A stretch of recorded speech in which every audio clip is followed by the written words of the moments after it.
Ladies and gentlemen, this is your AEW Dynamite review on Wednesday, April 28th, 2021. I am Joseph Conlon here tonight to talk about tonight's episode of AEW Dynamite. Thank you all for joining me here tonight. We had a taped show 1 week before Blood and Guts happens next week. A stacked Blood and Guts card, may I say. A stacked card. We're going to talk about it, all that tonight. We had a great show, I think. I loved tonight's show. So we are going to talk about everything that happened on tonight's show. And I'm going to bring him on here right now. I'm going to bring him on here. You already know. You already know, man. Mr. Williams, Mr. Wesley Williams is back. He is back for another Wednesday. Yes, I'm back. I'm back, everybody. Hello. Another Wednesday, another great night. We're here to talk about an AEW Dynamite. We are 1 week away. The show is over, and now 7 days until Blood and Guts. And man, I don't think my excitement can get any higher. I am so excited to parlay tonight. Fantastic. Fan-freaking-tastic. One of the best segments I've seen all year so far. And man, Blood and Guts, man, I just cannot wait. Great show tonight, man. Let's just get into it. Absolutely, man. I got a lot to say about that parlay. Honestly, I'll give you guys a quick tease.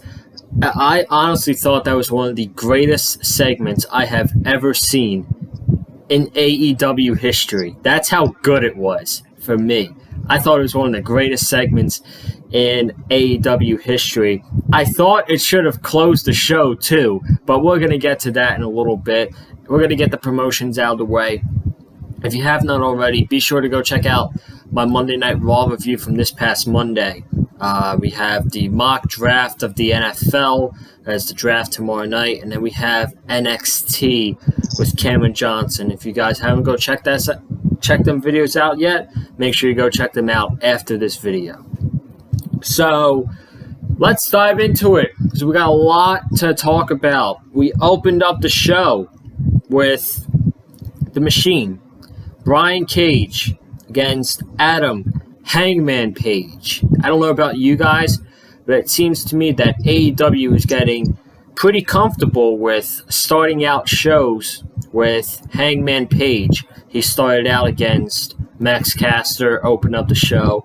Last week he opened up the show against Ricky Starks. And now this week he's opening up the show against Brian Cage. So that might be their go-to guy to open up the show for Dynamite. But as Hangman was making his entrance, Brian Cage came out to attack him. Team Taz was out there as well. Hook, Hobbs, Ricky Starks, the Dark Order came out, and they were brawling with Team Taz. And then Brian Cage, key point here, Brian Cage gave Adam Hangman Page a power bomb onto the outside part next to the ring. So we saw that. And then the match started. Hangman was beat up from that power bomb.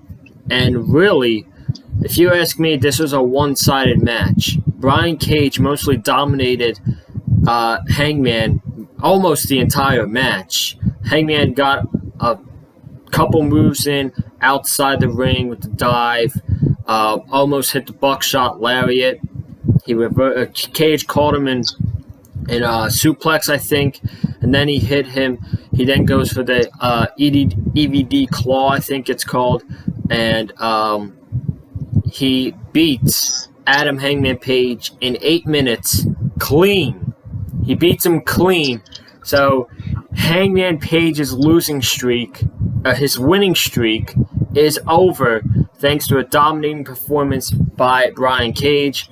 And now, more than likely, Hangman Page, it's looking like we are not going to see Hangman versus Kenny Omega at Double or Nothing, like everybody predicted last week. Looks like we are not going to see that match. I was shocked, man. I was shocked, but boy, oh boy, did I think Brian Cage needed this victory. And I'm, at the end of the day, looking back on it, I'm pretty happy he won the match, to be honest. Yeah, absolutely. This was definitely a hot open. I mean, Brian Cage is great. Now when the nomination started with Brian Cage, I thought we were going to get that typical babyface comeback from Hangman Page that we're used to seeing with them. But no, Brian Cage comes out, power bombs him on the stage before the match, comes on in, dominates Page throughout most of it, and drill claw 1, 2, 3. That's it. Brian Cage is your winner. Hangman Page's streak is over. I did not mind this. I was a fan of this because Brian Cage, man, that's a guy you want to push in AEW. We haven't really seen him go all the way yet in AEW. I think now is kind of the start of that. And we've been seeing for weeks how they've been teasing Brian Cage as possibly leaving Team Taz. This might be the very first start of it, really, right here. And what this means for Brian Cage, I imagine he'll jump up in the rankings now that he's beaten the number one contender, Hangman Page, who I imagine is going to drop down in the ratings now.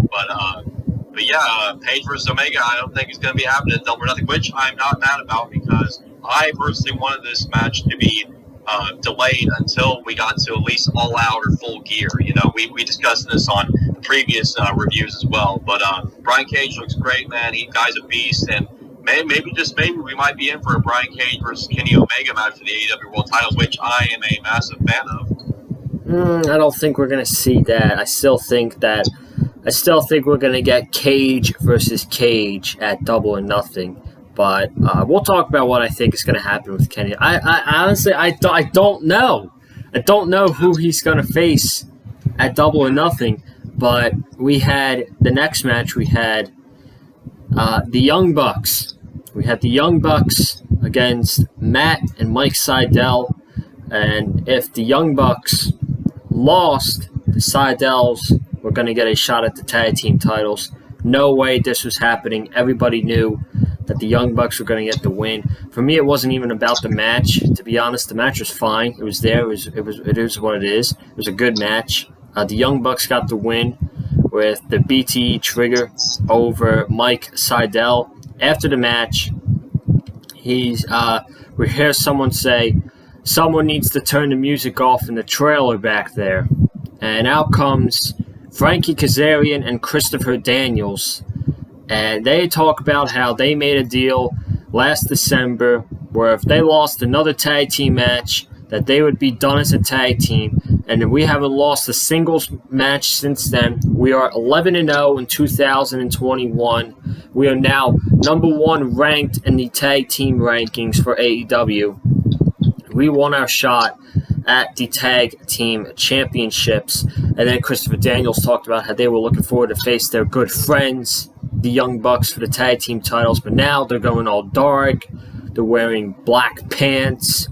They're with Don Callis, and now they're not facing their good friends. They are going to face a bunch of assholes, and they are going to kick their ass and take the tag team titles because they are the biggest threat to the Young Bucks in their reign so far. So that's what SCU said. I don't mind. A lot of people were saying this match is going to happen at Double or Nothing. I was not thinking this was going to happen at the pay-per-view. I don't think it should happen at the pay-per-view, but I'm guessing that next week we are getting a number one contender match. SCU is in that match. They're going to win that match, and then the winner of that is going to face the Young Bucks for the tag team titles, I believe, the following week on May 12th. So I think that match at the Young Bucks is going to be the last match we see SCU in as a tag team. So that was that. Match was whatever. And it looks like we're going to see SCU getting their crack at the tag team titles very soon. Absolutely, yeah. SCU versus the Young Bucks, that should be a great one. I really enjoyed the promo from Kazarian and Daniels. I thought they sounded really well, sounding off on the Young Bucks the way that they did. Young Bucks, man, I'm loving the new persona with them. I mean, the heel gimmick just fits them so well. I think that this heel change for them has really done them wonders. It really just fits them so well. And, yeah, it looks like SCU versus Young Bucks will be happening. I guess May 12th will be the date that will be having. We got that big four-way tag next week, which we pretty much know SCU is going to win. But yeah, I've been kind of waiting for this because SCU has been number one ranked for quite a while, so I was waiting for them to finally pull the trigger on something with SCU. And honestly, man, if any team's going to beat SCU, I mean, who better than the Young Bucks? I feel like they're the perfect team to really beat SCU in their tag team. And then I think once we get into Double or Nothing May 30th, I can honestly see Kazarian facing off with Christopher Daniels, and maybe that's Christopher Daniels' last match ever in wrestling. Who knows? We'll see, but it certainly seems like that the days of SCU being a tag team is slowly coming to an end. We had Orange Cassidy against Penta El Zero Miedo. This match was excellent. This was an excellent match. I thought it was by far the best match of the night. They had some great dynamic before the match where Orange Cassidy would try to put his hands in his pockets. Penta would slap them, and he would do the whole Cero Miedo, and then Cassidy tried to do it, and Penta did the whole Cero Miedo thing. So they had a funny comedy connection there. But then the in-ring action, these guys worked really, really well together. The chemistry was there. They were on point. Penta goes for the Destroyer. He connects, and then he goes for the package pile driver, or his package pile driver finisher. Orange Cassidy reverses it to beach break.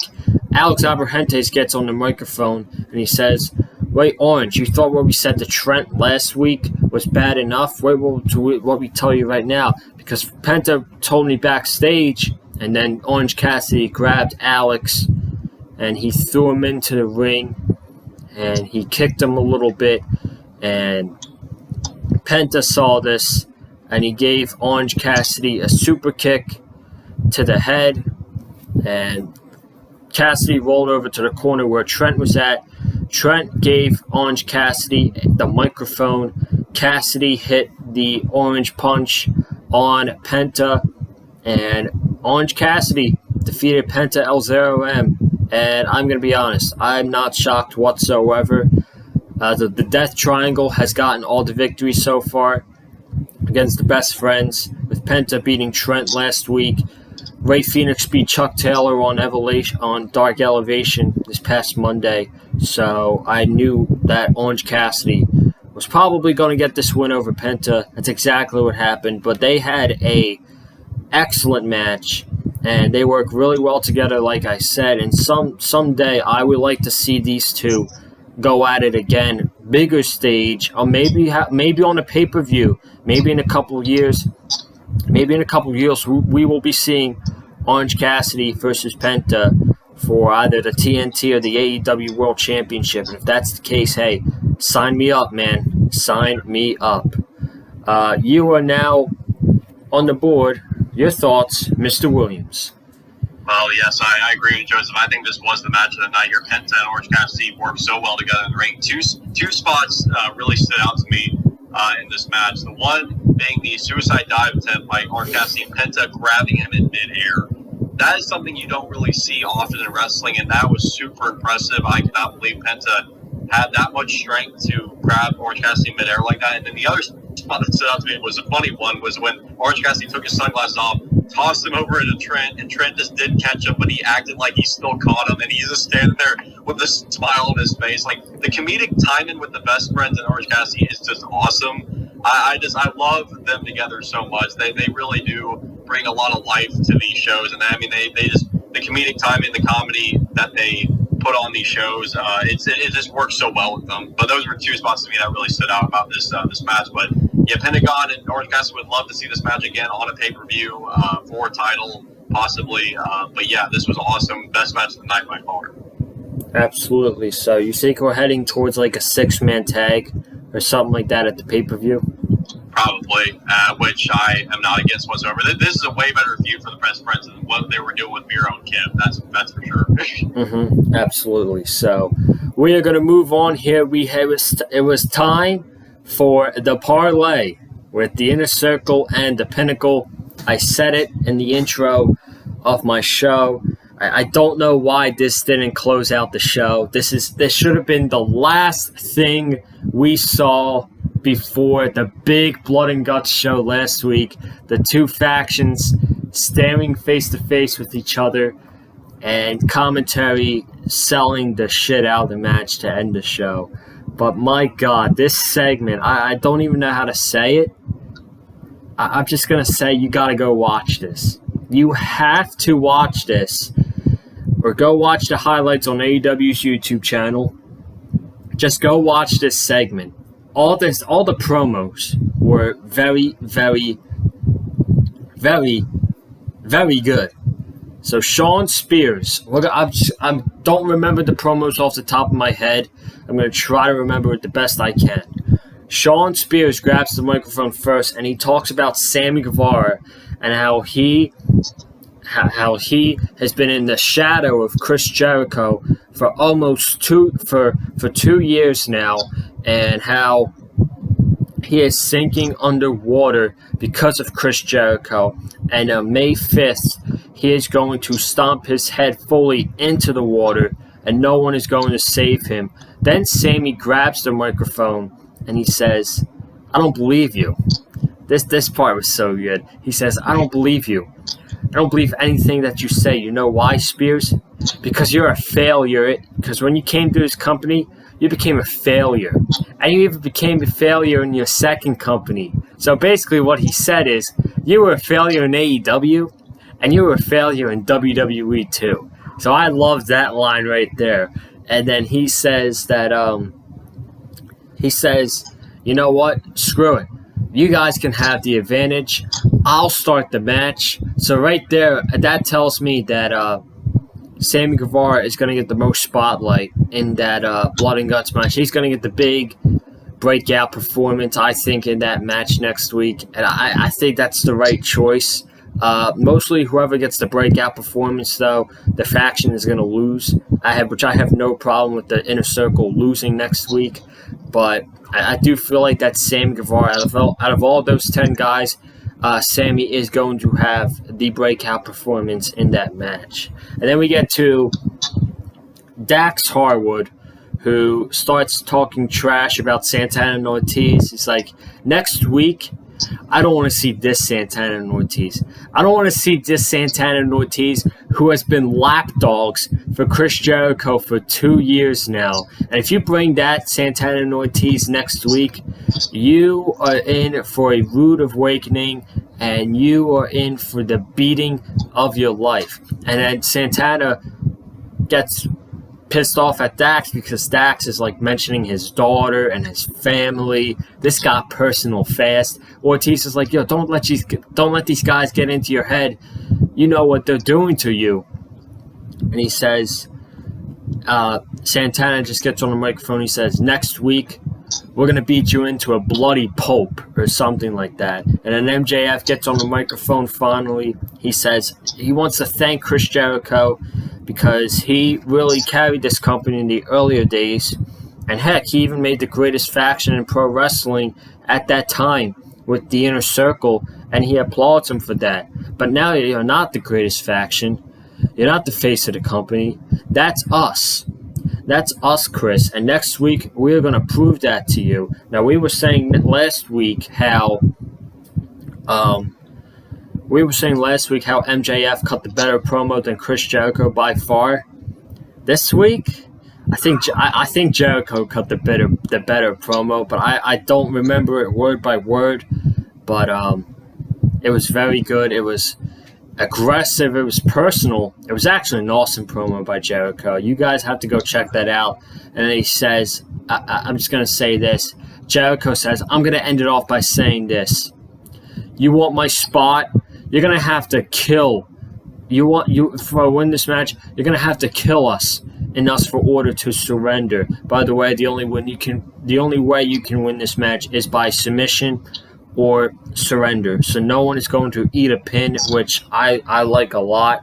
So I don't know what they're going to do and how they're going to make the Inner Circle surrender, because I see the Pinnacle winning this Blood and Guts match next week. But my God, I think this was one of the best segments I have ever seen in AEW. Folks, this is up there with the face-to-face that Chris Jericho had with Cody Rhodes on October 30th of 2019. This is up there I gotta remember some segments now. This is up there with the 10 lashes that MJF gave to Cody Rhodes before Revolution of 2020. This is up there with, in my opinion, the night that Jake the Snake Roberts came in and interrupted Cody Rhodes. This is up there with the debate with Chris Jericho and Orange Cassidy. This segment was incredible, man.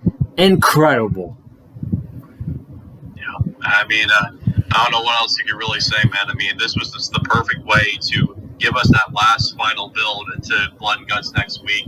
Everything about this was amazing. Best segment of the night by far, Joseph. I go as far to agree with you to say this was definitely one of AEW's strongest segments to date.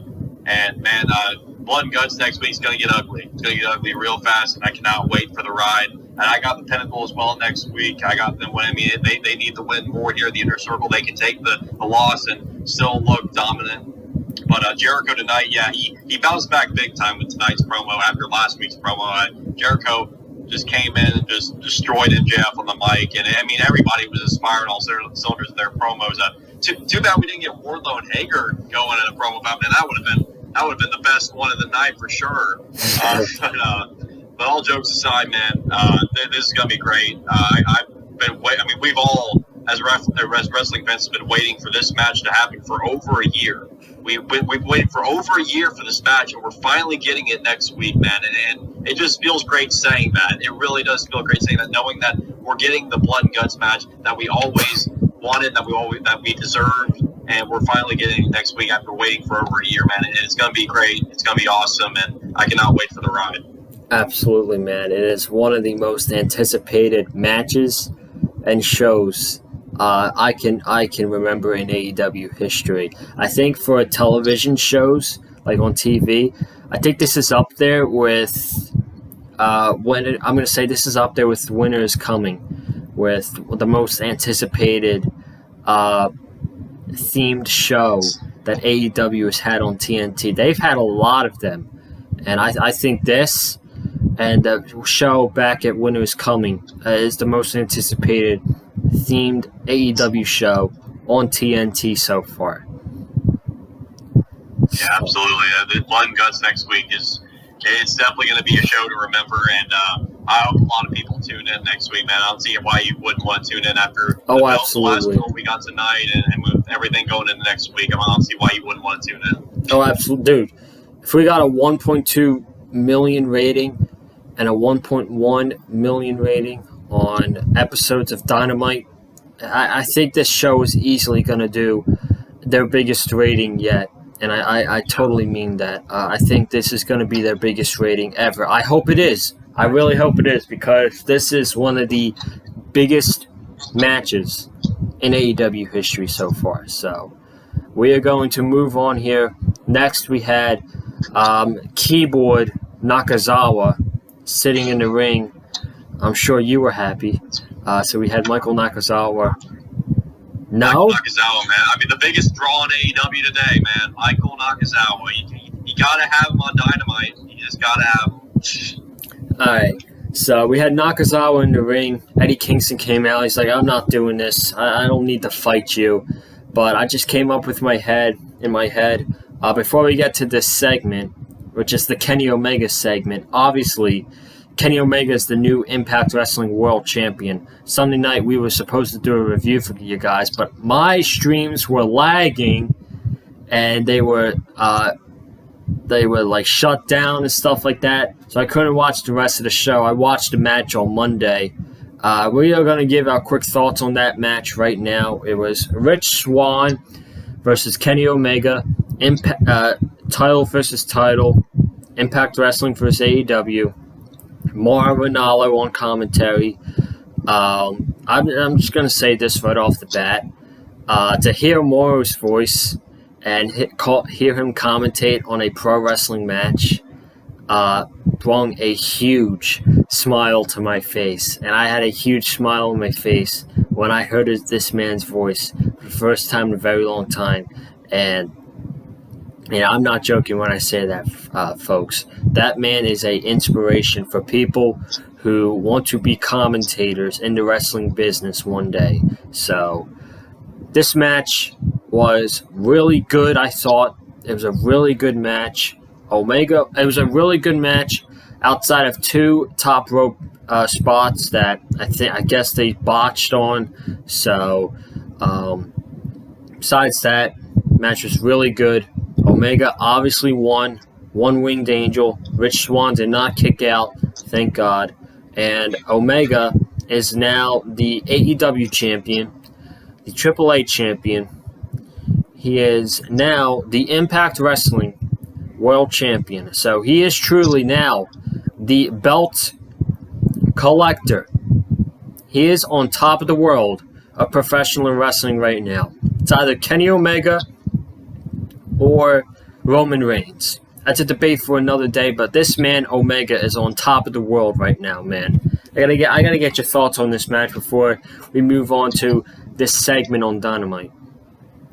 Well, Joseph, of course, I got to agree with you about Mauro Ranallo, man. I mean, the best commentator in wrestling today, man. The fact that we got to have our ears blessed by his beautiful voice on Sunday night, I mean, it was just amazing, man. I truly missed the energy and the passion he brings into a wrestling match, man. He definitely really enhanced this main event match. The match itself was great. I loved it from start to finish. But Mauro Ranallo, man, really enhanced this match by his commentary work alone. I mean, it goes to show you how much of an impact, unintended, he gives into a match when you put him there.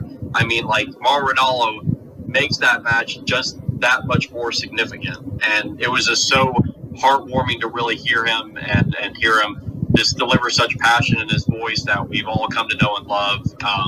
And Kenny, man, Kenny 4 belts. It's a trend now. Hashtag Kenny 4 belts. I love it. Kenny is your new Impact Wrestling champion. And, man, it's awesome to see, man. I mean, who better to be in this kind of position than Kenny Omega, man? And Kenny Omega definitely makes it work. And, you know, what will this mean for the partnership with AEW and Impact going forward? I don't know yet, but I've seen some, like, talks around the community a little bit about it, and even some matches being teased for, like, Kenny at Slammiversary, which is coming up later in the year for Impact. So it's gonna be a fun ride, I bet, though, man. I'm looking forward to it. Kenny is the belt collector, and he's come to collect even more belts. And what other belts will he collect in his collection? We shall see. Yeah, we shall see. That should be very interesting. I'm sure that Will Ospreay, you better be watching out, dude. So Will Ospreay, man, if we get Ospreay versus Omega, I'm going to lose it. Oh my goodness. Unbelievable, man. Unbelievable. But this next segment, we had Eddie Kingston threatening to injure Michael Nakazawa. Then Kenny Omega came down, and he's like, "What are you gonna do about it? If you don't give me the match, I'm gonna break your friend's ankle." And he says, "You know what, Eddie, you can do it. You can break his ankle." Then Moxley comes out and attacks him. They attack Kenny Omega, and now they put the steel chair around his ankle. And Don Callis he's screaming from the top of his lungs. He sounds like he's about to cry. Callis is going to cry that Omega's going to break his ankle. And he tries to say something. Eddie Kingston cuts him off. He's like, no, I'm not letting you do it. I'm not letting you say anything. I'm going to break his ankle. You better give me the match. He says, "Oh, okay, Eddie, I'll give you anything you want." So he's basically going by what Eddie Kingston's saying. He said, "I'll give you whatever you want, whatever match you want, whatever you guys want, okay? Just don't break his ankle. You don't need to do it." Then Eddie Kingston's like, "Mox, why don't you tell Mr. Callis what we want?" And Moxley says, is that on your end, dude?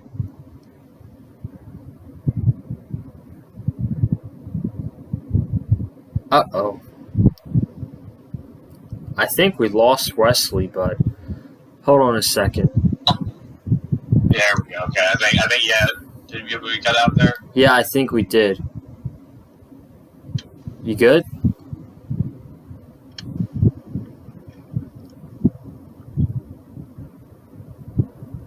You there?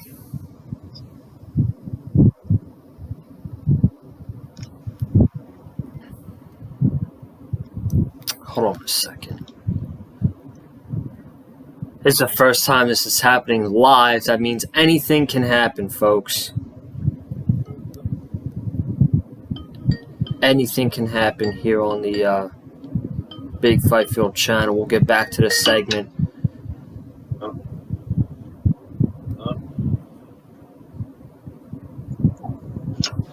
Are you there, bro? Yeah, I'm here. Let me see. Can you see me? Yeah, I can see you. Okay, cool. All right, we're sorry about. Yeah, no, you're good. I guess we just must have cut out there for a second. So Yeah, we're sorry, but I was telling the folks that anything can happen here on the Wednesday nights. That's the first time that's happened. So. Yeah, man. Hey, you know what? First time for everything, I guess. You know, at least we've had a good streak up to this point. So. Yeah. Anyway, we're going to continue with this Eddie Kingston segment. So Moxley is on the microphone. He says, Eddie Kingston's like, Mox, why don't you tell Don Callis what we want next week? And he says, we want a match. We want a tag team match with Kenny Omega and Michael Nakazawa. I'm like, dude, you almost injured this guy, his ankle, and what you want in return is, yeah, you get the world champion in the match, but you want a match with Michael Nakazawa? I'm like, what? Yeah, I mean, you could have gotten anybody better than Nakazawa. I mean, really. I mean, I would have taken Kenny and Anderson, Kenny and Gallows. I mean, like, I don't know. It was kind of weird, but we got Nakazawa and Omega versus Moxley and Kingston next week. I imagine Nakazawa was taking the fall, obviously. Now, what we could see happen in Double or Nothing, a feud that could possibly happen for Kenny for the world title is Kenny and Kingston.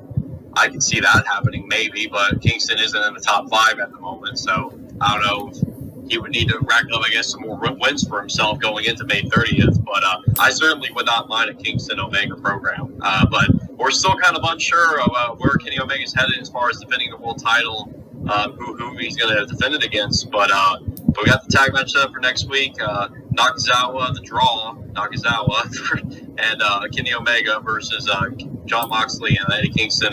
But yeah, like I said, Nakazawa should be taking the fall here, and we'll see what happens going forward. Yeah, but you see that doesn't make sense to me, because they announced that this goes into play with the Fatal 4-Way number 1 contender match next week. They announced that the winner of that match is going to face the Young Bucks on May 12th. And I said that SCU versus the Young Bucks shouldn't be on Double or Nothing. But if they're going to do Eddie Kingston versus Kenny Omega, which they might do after Hangman lost tonight, where does that leave the Young Bucks? Who faces the Young Bucks at Double or Nothing? What does Moxley do at Double or Nothing? You see where I'm getting this from?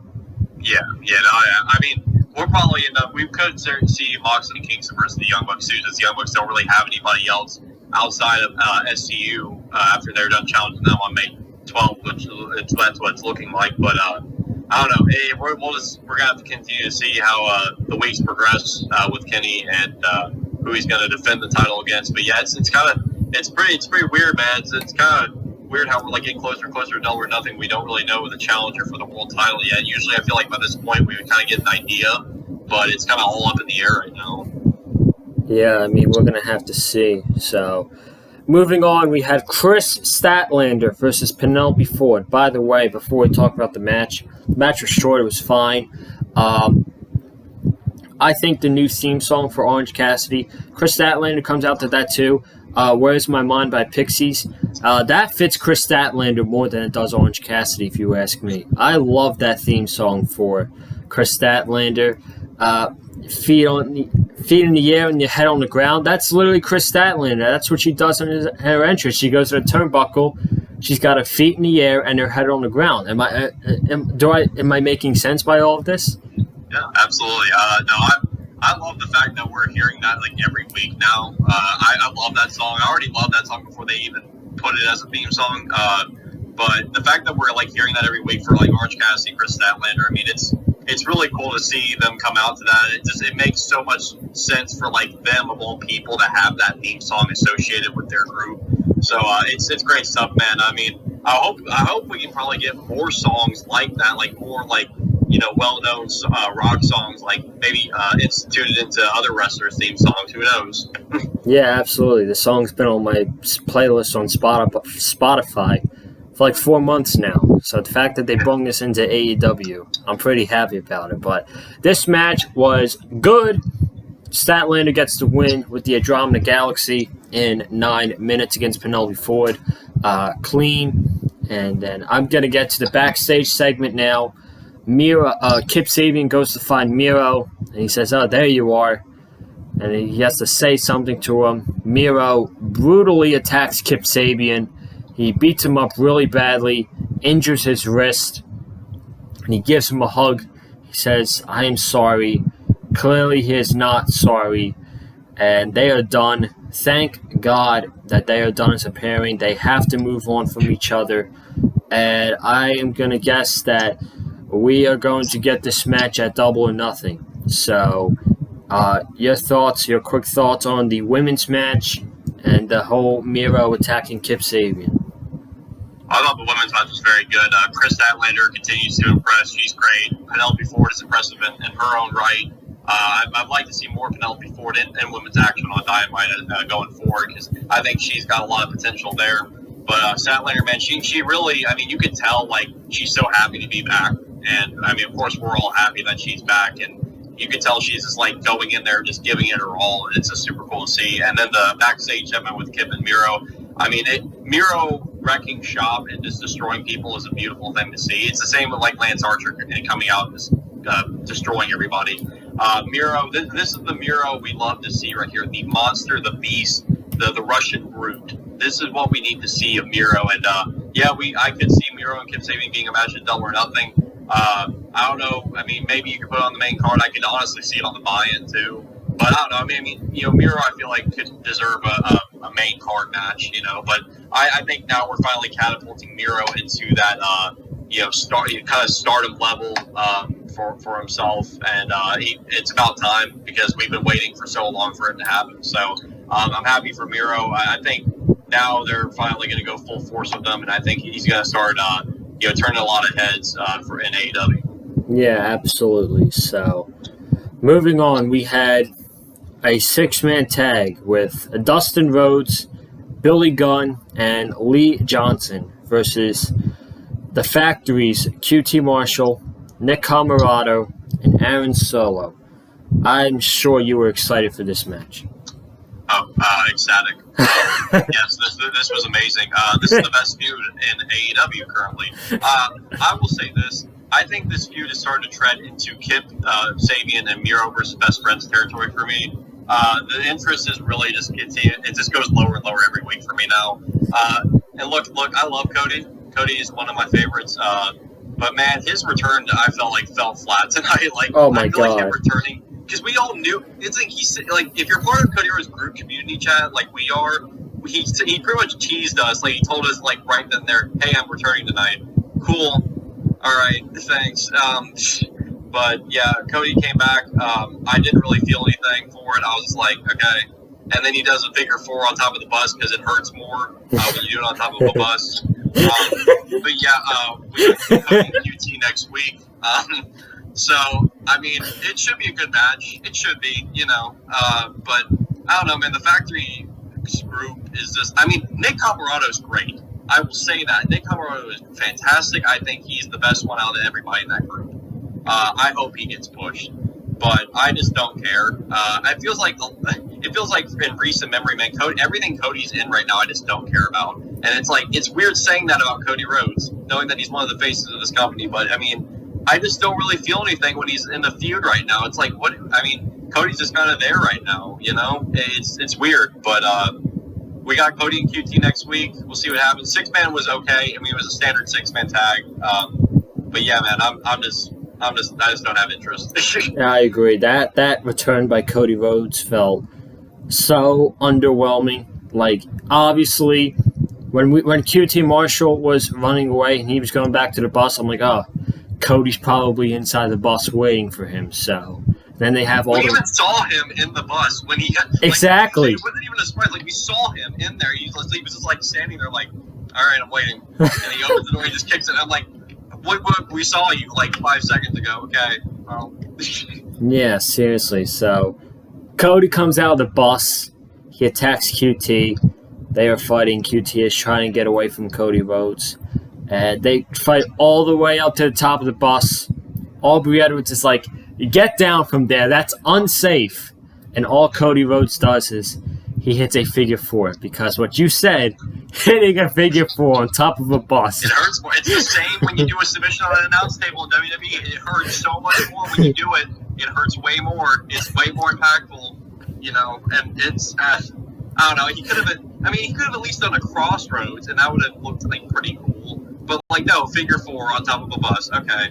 It's just everything. I'm just looking at this segment, just okay, well, this was a filler, and now we just can get to the main event now, please. Oh, man.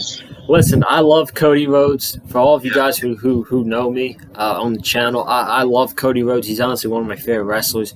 But he is in the worst feud in AEW right now, and I have no shame saying that, because it's true. He is in the worst feud in AEW. And I have a quick question real quick. I don't think we have seen Go Away Heat in AEW since the Nightmare Collective, if you remember them back in 2019. Gosh, don't even remind me of that. Golly.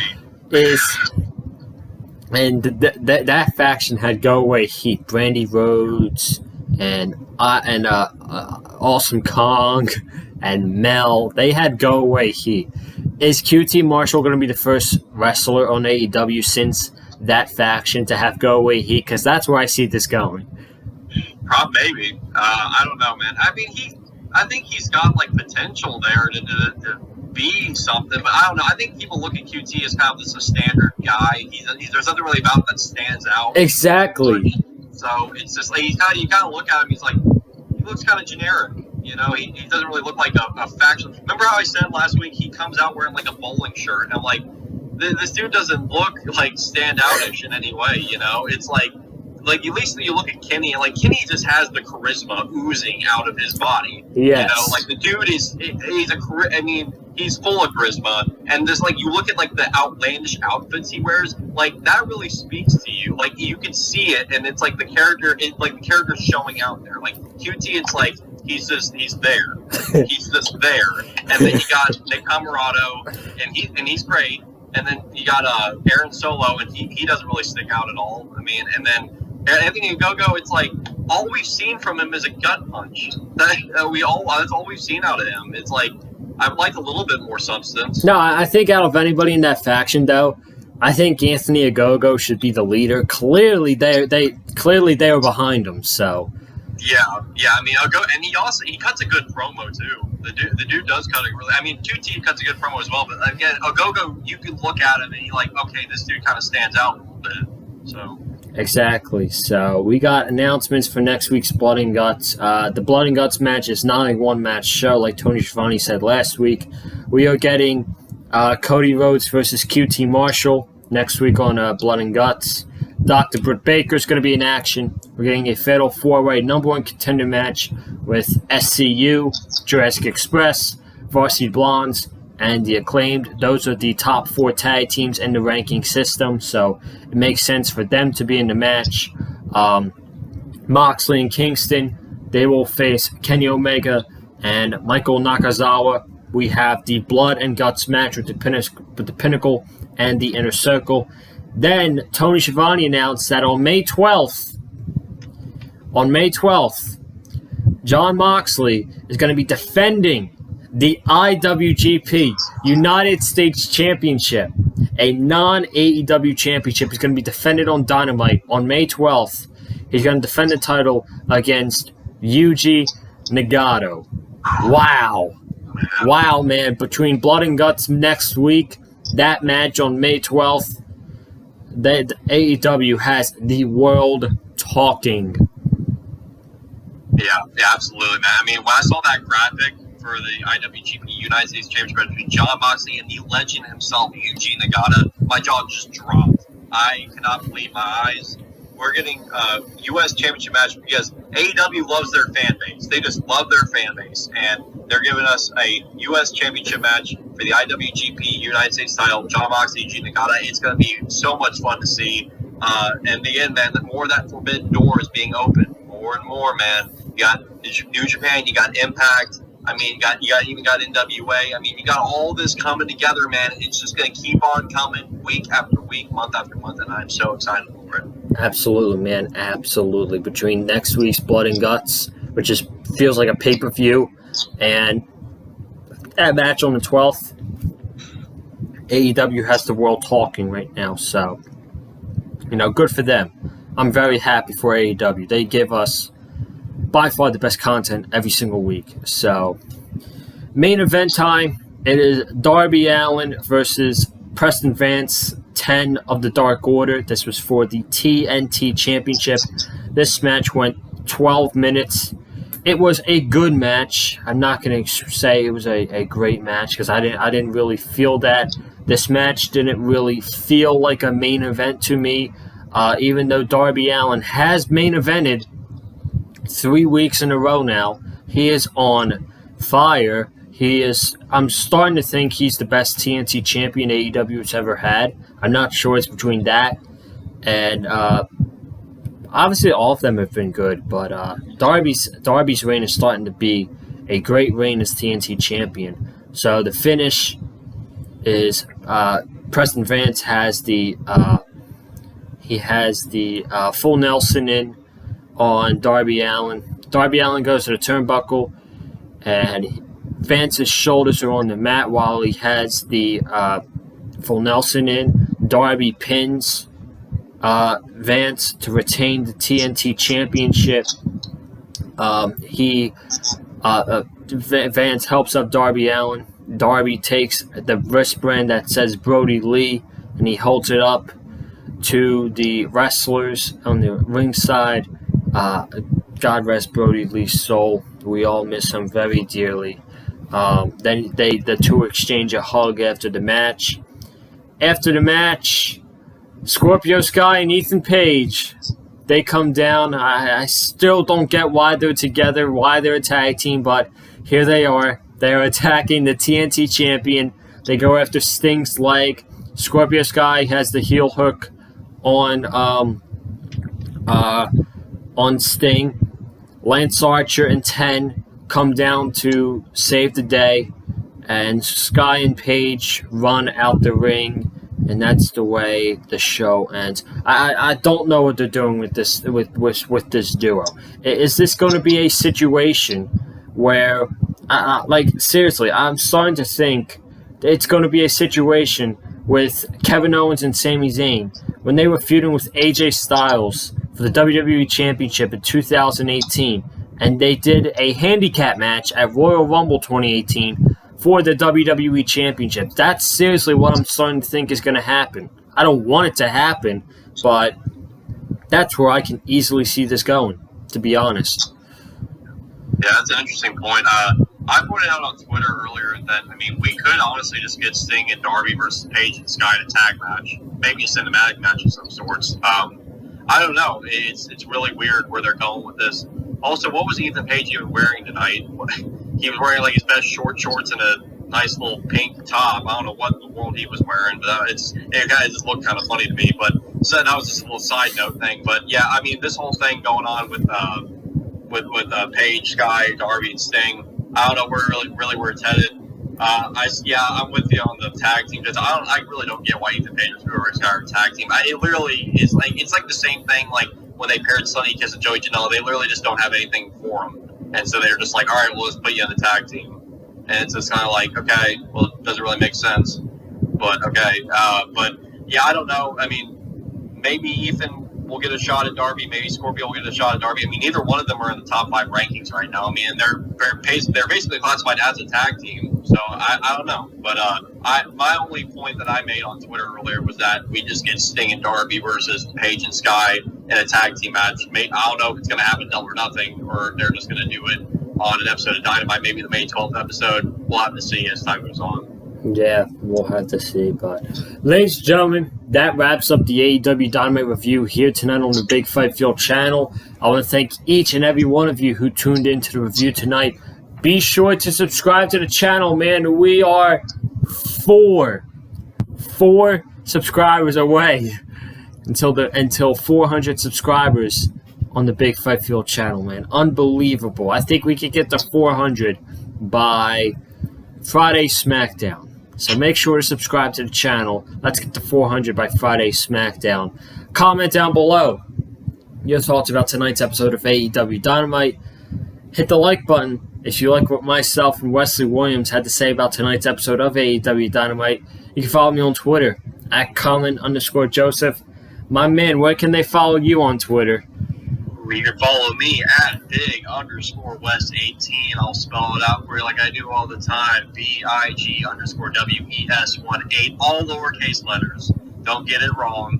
So, yeah, and you'll find me every single week, every Wednesday night, tweeting about AEW Dynamite, and you see me every Tuesday tweeting about NXT, and on Mondays tweeting about AEW Elevation. And you can find me talking about all of that, giving you the best wrestling tweets in the community. And folks, thank you so much again for tuning in. 4 subscribers away from 400. Four. That's all it takes is 4. And if this review isn't good enough to get Joseph to 400 subscribers here on Big Phil, then I don't know what else we got to do.